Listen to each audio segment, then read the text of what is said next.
মনে পড়ে যায় ছোটোবেলার সেই কথা। আমিও ঠিক এভাবে মাছ ধরতাম। আজ সে ধরনের একটা ভিডিও আপনাদের মাঝে তুলে ধরলাম। দেখুন, এক বয়সে কতগুলো ছেলে পেলে মাছ ধরছে পানিতে নেমে। আর এখানে কি মাছ পেয়েছে তারা, অনেক আনন্দ তাদের মনে। অবশ্য আপনাদের একটু দেখাবো, আপনারা দেখুন ভিডিওটি। আর ভালো লাগলে শেয়ার করে দিবেন।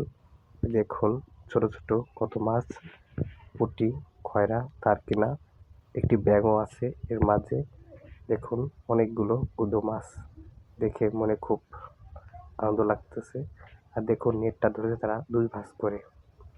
আর দেখুন আগেও কিন্তু অনেকগুলো মাছ পেয়েছে, ছোট ছোট মাছ। অবশ্যই আপনারা ছোটবেলায় এভাবে মাছ ধরেছেন কিনা অবশ্যই আপনারা একটু কমেন্ট করে জানাবেন। আর ছোটবেলার দিনগুলো আসলে অনেক খুব সুন্দর কেটেছে, যা বলে কখনো বোঝানো যায় না। এখন আসলে সেই ছোটবেলার দিনগুলো মনে পড়লেও এখন আমরা সেই দিনটা কাটাতে পারি না।